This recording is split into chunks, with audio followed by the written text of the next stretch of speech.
Listening test instructions. The listening test is about 50 minutes. There are 6 parts in listening test.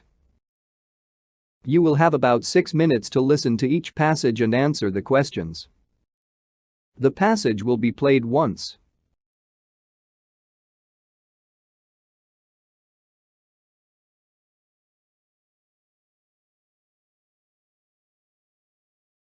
Hey, you look concerned. What's on your mind? The final exam. I'm not fully prepared yet. Well, don't worry too much. You still have 3 days. Yeah, but 3 days will fly past in a wink. Well, you still have time to cram things in your brain anyway. Question 1. Why is the man looked worried?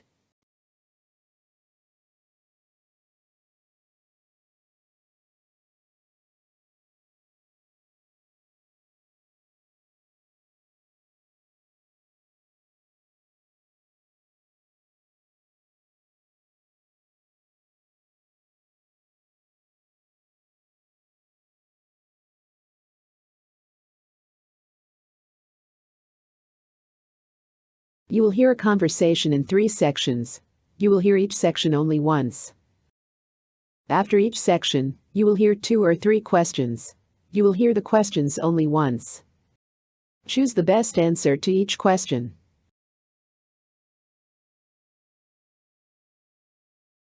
Hello, this is Sarah Miller. I booked a holiday package through your agency last month, flights, hotel, and guided tours to Italy. Unfortunately, I just received an email from the airline saying my flight has been canceled due to operational issues. I'm really stressed because the trip was supposed to start this Friday. Can you help me understand what my options are? Good afternoon, Miss Miller. I'm sorry to hear about the cancellation. Let me first pull up your booking details. Could you confirm your booking reference number? Yes, it's AMT 4593. Thank you. I see you are booked on the Friday morning flight from New York to Rome, with return scheduled 2 weeks later. The package included accommodation in Rome and Florence, as well as a city tour.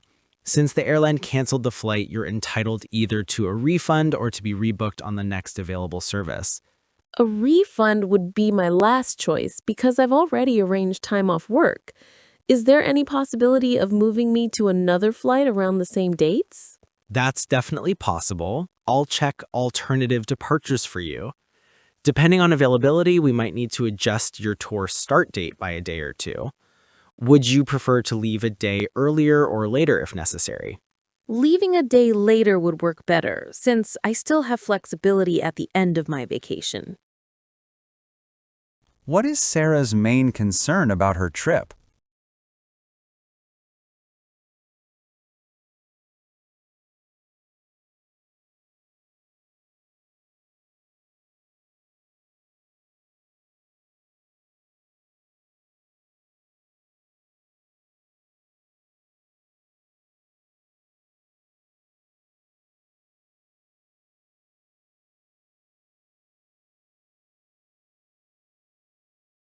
What does the agent suggest about rescheduling the tour?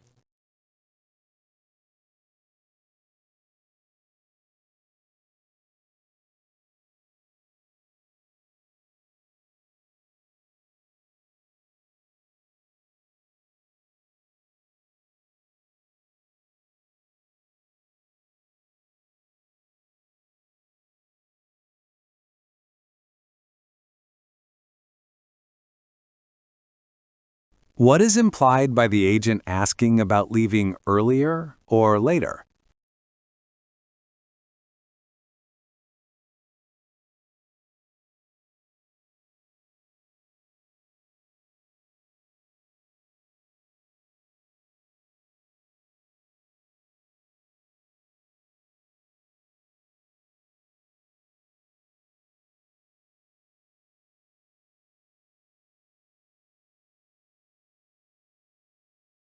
You will hear the second section of the conversation shortly.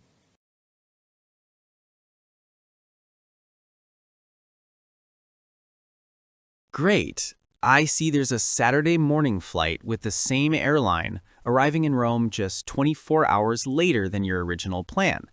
seats are still available, would you like me to put that on hold while we check your hotel and tour arrangements? Yes, please. But I'm worried about the hotel booking. Will I lose a night's payment if I arrive late? Not necessarily. Because this is a package booked through us, I can contact the hotel and request a date adjustment. Most of our partner hotels are flexible when the delay is caused by an airline cancellation. That's a relief. What about the guided city tour in Rome? It was scheduled for Saturday morning. If I arrive only on Saturday afternoon, I'll miss it. Good point. I'll ask the tour company if they can shift your participation to the following day. These tours run daily, so moving you to Sunday should be manageable. Okay, that sounds workable. But what about my train to Florence? It was set for Sunday morning. If the tour moves to Sunday, then we can push your train journey to Monday instead. That way you don't miss any of the experiences. There might be a small rescheduling fee, but given the flight cancellation, I'll try to get it waived. Thank you. I'd appreciate that. It would be disappointing to lose part of the trip. Why does the agent offer to hold the flight before checking other arrangements?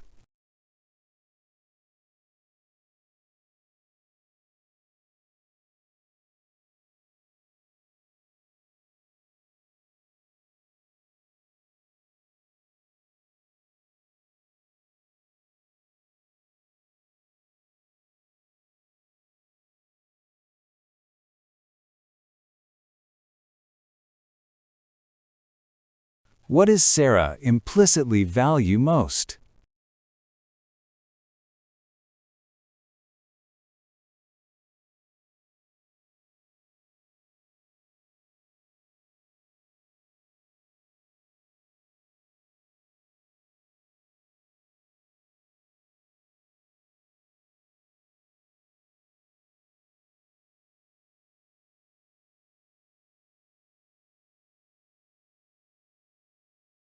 Which inference best describes the agent's problem-solving approach?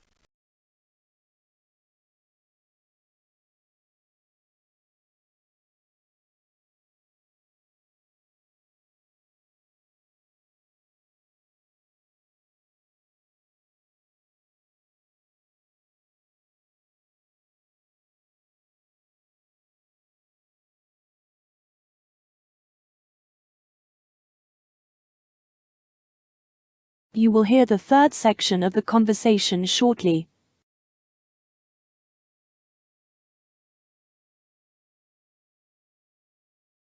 So, to summarize, I'll rebook you on the Saturday morning flight to Rome. Your hotel check-in will shift forward by 1 day without penalty. The Rome city tour will move to Sunday, and your train to Florence will depart on Monday instead. Your Florence hotel and return flight remain unchanged. Does that schedule sound acceptable? Yes, it does. Thank you for rearranging everything so quickly. Will I receive updated documents? Absolutely. Once I confirm the changes with the airline, hotel, and tour operator, I'll email you a new itinerary and e-tickets within the next 24 hours. Perfect. I just want to make sure there won't be extra charges for me. I understand. As of now, the airline is covering the flight change. The hotel is accommodating the shift without cost. The only potential fee is for the train adjustment, but I've already flagged it as airline related. I'll do my best to have it waived. That's very reassuring. I feel much better knowing the trip can still go ahead. I'm glad we could resolve this. Thank you for your patience, Miss Miller, and enjoy your holiday in Italy. Thanks again for all your help. I really appreciate it. What does Sarah's response reveal about her trust in the agent?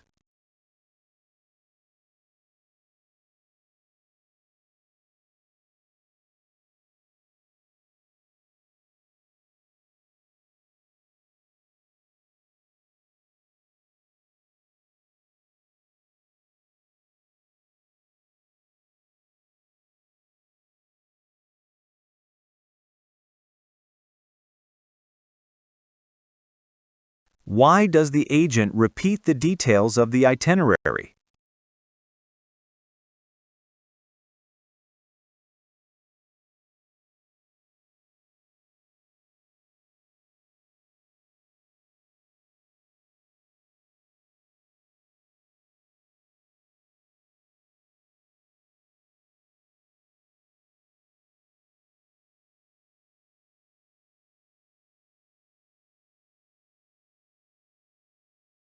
You will hear a conversation followed by 5 questions.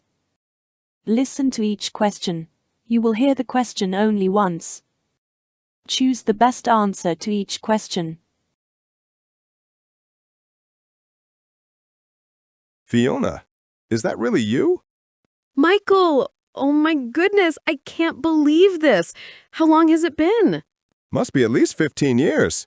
You haven't changed a bit. That's kind of you, but I think we've both changed plenty. Look at you, so formal in that suit. Weddings bring out the best in us. So tell me, how have you been? Busy as always. I moved to Chicago a few years ago. Work, family, and raising my daughter keep me on my toes. What about you? I stayed back in New York, working with a publishing house. Stressful, but satisfying.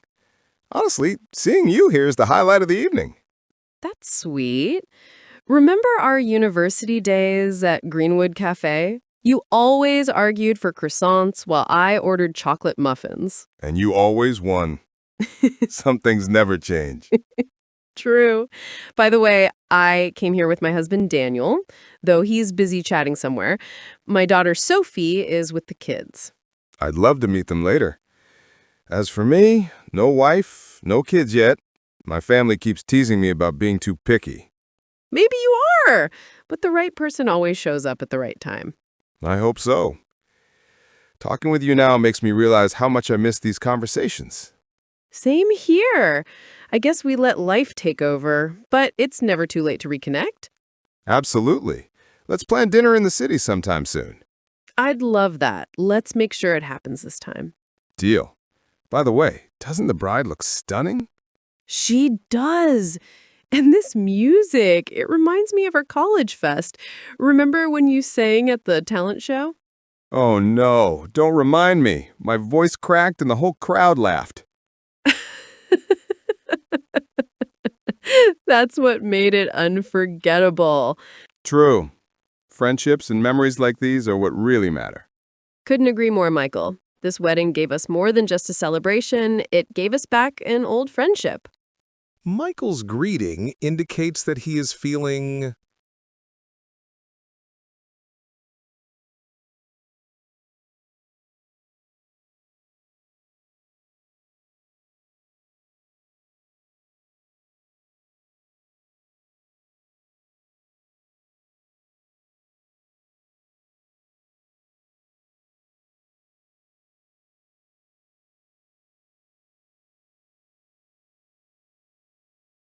Fiona's comment on change implies she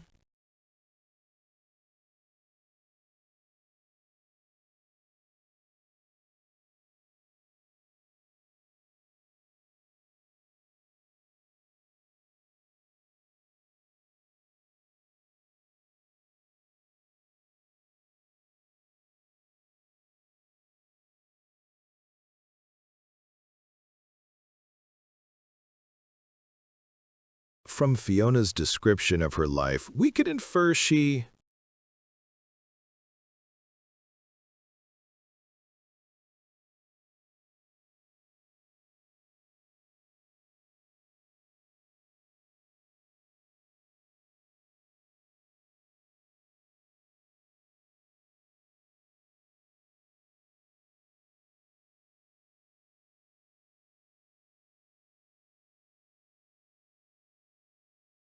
Michael's description of work conveys that he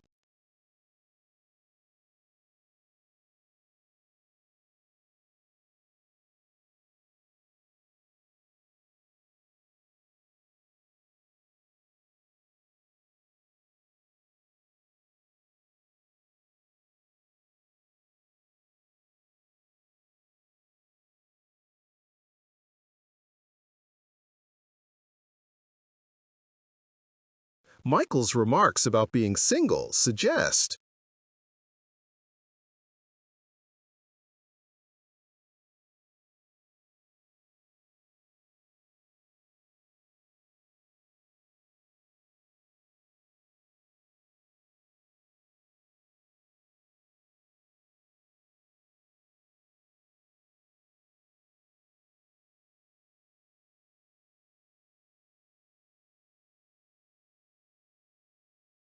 You will hear a conversation followed by 6 questions.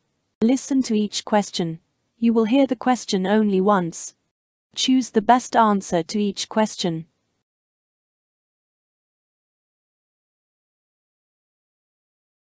Hi, Michael. It's great to see you here at the Global Medical Innovations Conference. How have you been? Hello, Remily. I am doing well, thank you. Busy, as always, with our ongoing vaccine studies in London. I heard you are presenting the results from your latest RSV vaccine trial? Yes, that's right. Our team just completed the phase 2 trial. We tested the vaccine on about 500 volunteers aged between 18 and 65. The main goal was to assess safety and immune response. Were there any significant side effects reported? Mostly mild to moderate reactions. Pain at the injection site, low-grade fever, and some fatigue.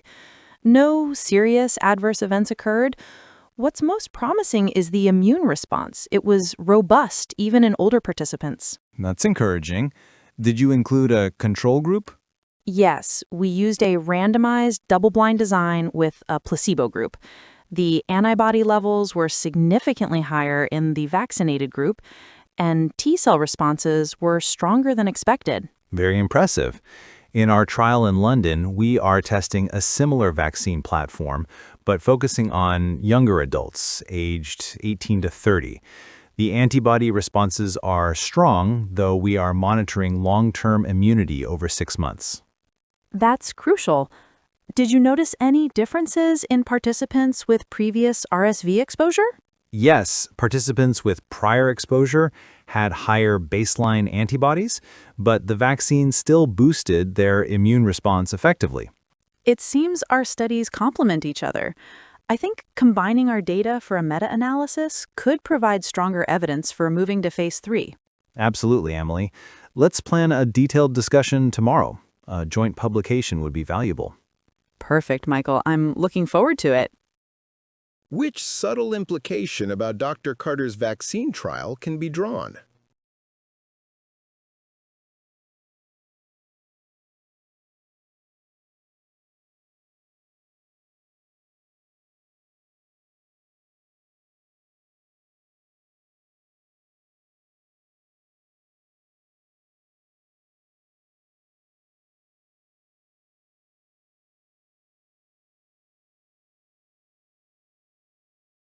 How does prior RSV exposure influence interpretation of results?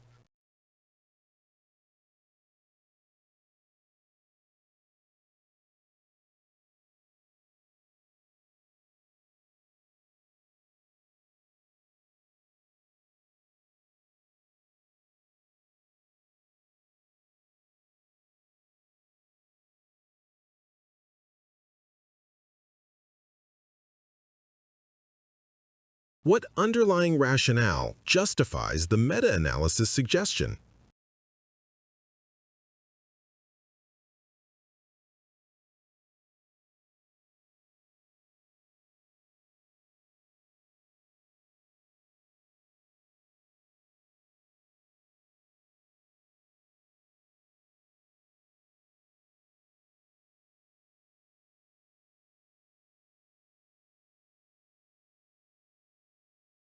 How should the difference in age focus between the two studies be interpreted?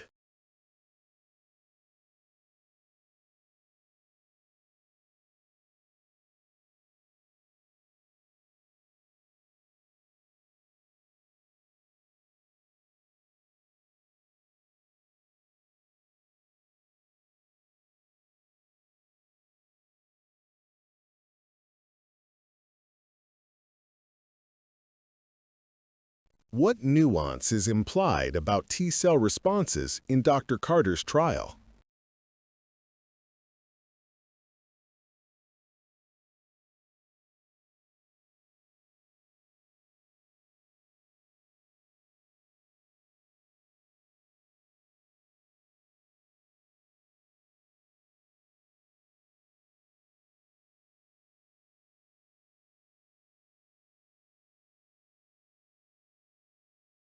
Which inference best captures the long-term monitoring in Dr. Thompson's study?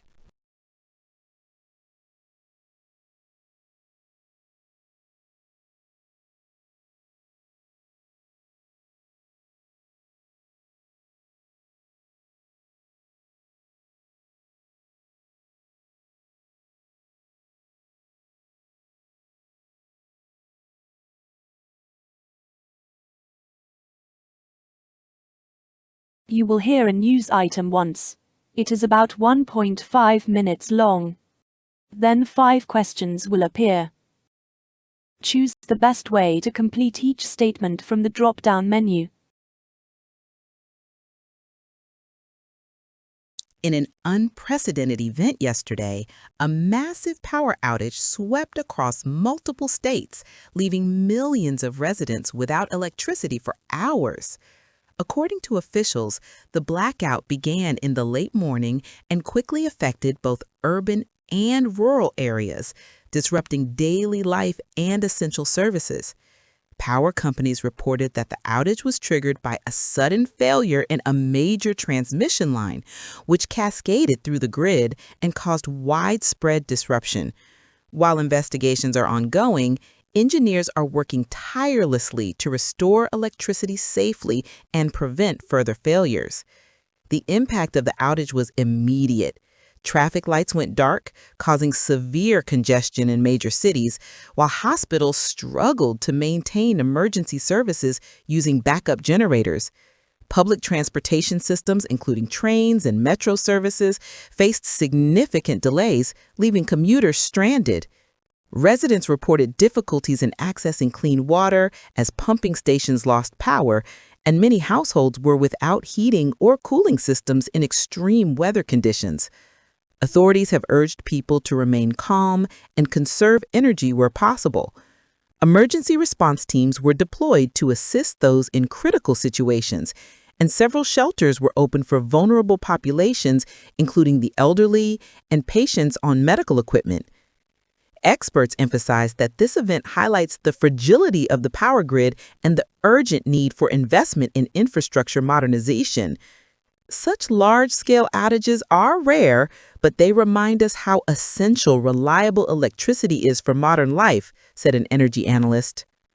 By evening, partial restoration had been achieved in some areas, but officials warned that full recovery may take another 24 to 48 hours.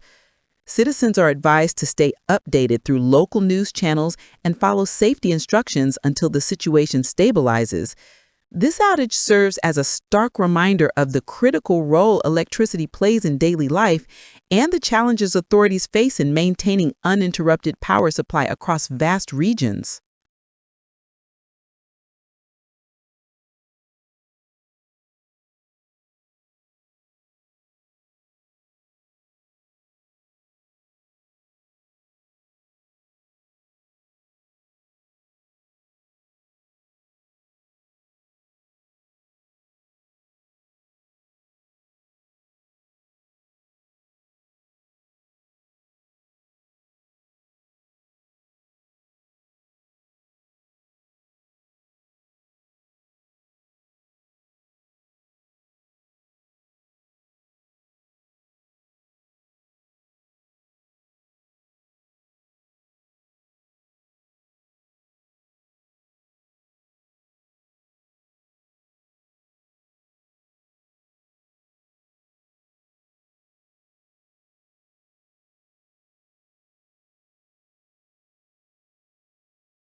You will listen to a 2 minutes video. Then 8 questions appear. Choose the best way to answer each question.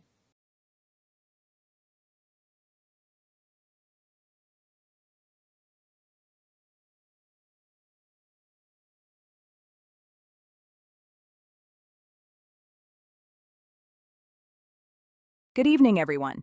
Today, we're discussing the diplomatic outcomes after the recent North Korea-US summits. Dr. Carter, let's start with you. How would you assess the overall impact of these meetings? Thank you, Sophia. I think the summits have been significant, though perhaps not as transformative as some had hoped. On one hand, they established direct communication channels between the two nations, which is crucial.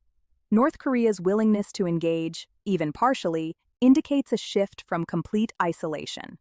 However, the summits have yet to produce concrete agreements on denuclearization or sanctions relief.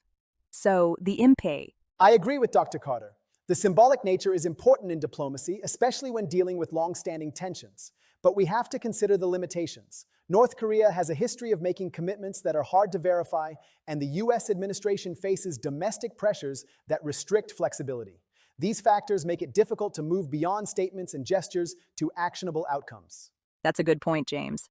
Dr. Carter, how does this summit compare with past diplomatic efforts with North Korea? Historically, attempts at dialogue have often stalled because of mistrust and lack of verification mechanisms. What's new here is the personal diplomacy approach, direct meetings between leaders rather than relying solely on back-channel negotiations. While it raises hopes, it also increases risks, because any misunderstanding or perceived failure can quickly escalate tensions again. Absolutely. Another factor is the international context. China and South Korea play essential roles, and their responses influence how both North Korea and the U.S. approach negotiations. Diplomatic outcomes aren't just bilateral, they're regional. So, looking forward, what should the next steps be to make these diplomatic talks more productive? Verification mechanisms are key. Both sides need clear, measurable goals. Confidence-building measures, like humanitarian exchanges or limited easing of sanctions tied to compliance, could help. Incremental progress is more realistic than expecting a complete resolution immediately. And sustained dialogue is essential. Even if progress is slow, maintaining communication prevents misunderstandings from turning into conflict. Consistency rather than dramatic breakthroughs often defines long-term diplomatic success. Thank you both for your insights. It's clear that while the summits have symbolic value, careful, incremental diplomacy will be essential in the months ahead.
You will hear a report once.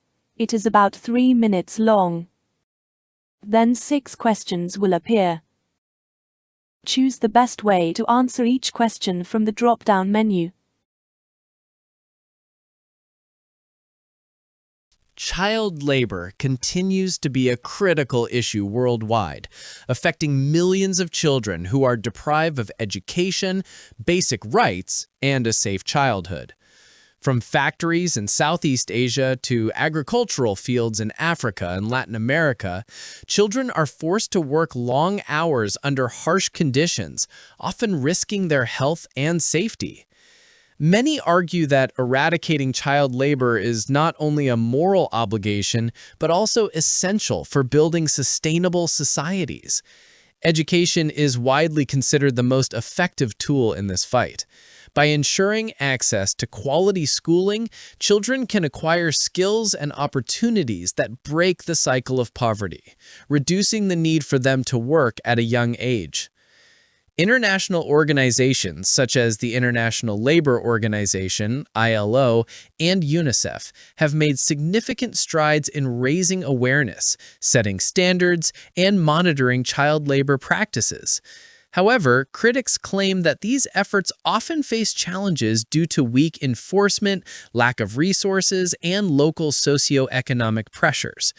In some communities, families rely on the income generated by their children, making legislation alone insufficient.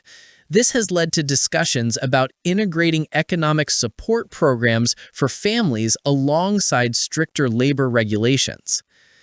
Some viewpoints emphasize corporate responsibility in tackling child labor, especially in industries like textiles, mining, and agriculture. Companies are increasingly expected to maintain transparent supply chains and ensure that no child labor is involved in production. Advocates argue that consumer awareness also plays a key role, as ethical purchasing decisions can pressure companies to adopt fair labor practices. While governments, NGOs, and corporations are all part of the solution, the fight against child labor requires a global commitment that addresses both legal enforcement and socioeconomic realities. Preventing child exploitation is not only about laws, but also about creating environments where children can thrive safely, gain education, and grow into empowered adults capable of shaping a better future.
Visit celpipmocktest.com for authentic Celpip mock tests and see the difference in your performance.